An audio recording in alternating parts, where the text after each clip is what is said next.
Si tu n'es pas capable d'ajouter de la valeur sur le marché ou si tu n'es pas capable de te démarquer de tes concurrents, personne n'achètera tes putains de produits. Donc la première étape, encore une fois, c'est de choisir dans quelle page est-ce que tu veux évoluer. Et là, c'est pas compliqué, tu dois faire une analyse SWOT. Alors je t'épargne les détails, c'est de comprendre quelles sont tes forces, quelles sont tes faiblesses. Ok? Est-ce que je suis bon dans ci? Est-ce que je suis bon dans ça? Ok? Si tu connais rien à l'esthétique, pourquoi est-ce que tu lancerais une page sur l'esthétique? Si tu connais rien en cuisine, pourquoi la cuisine?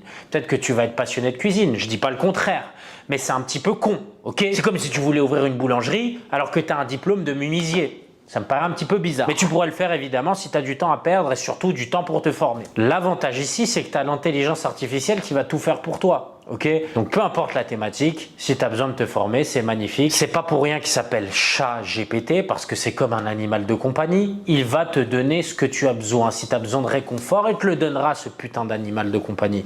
Donc si tu veux faire un truc sur la cuisine, vas-y fais-le. Alors évidemment là, comme je viens de te dire que faire du business ou du développement personnel ou être dans le make money, ça rapporte de l'argent, et bah tu vas très certainement vouloir te lancer là-dedans. Mais puisque tu n'y connais rien, tu te dis mais comment est-ce que je vais faire pour me lancer là-dedans? Bon, j'ai fait un aparté de merde, mais ce que tu dois simplement capter, c'est que la niche, c'est important.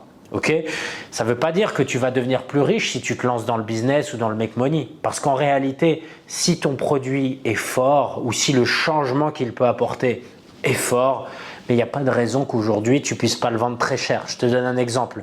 J'ai fait la comparaison entre le make money et la cuisine, mais j'ai fait une petite erreur. C'est-à-dire que si demain tu vends une formation en cuisine qui va derrière te permettre d'être un chef étoilé ou un chef qui a des compétences pour pouvoir travailler dans un restaurant étoilé, et ben forcément cette formation-là, elle doit coûter cher. Parce que ce que tu vas obtenir en achetant ce produit, et ben ça vaut de l'or parce que ça peut changer ta vie. Ok? Donc la première étape, je résume, c'était trouver ta niche et créer ta page.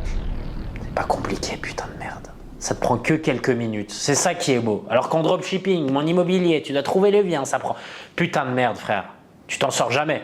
Là, en quelques minutes, tu as pris une décision, c'est bon, tu te lances. Tu as créé ta putain de page. Les réseaux sociaux, c'est gratuit. C'est pas comme créer un putain de Shopify où là, tu dois payer un abonnement mensuel. Non, là, c'est gratuit, bordel. Tu as créé ta page, tu as choisi ta niche, c'est parti.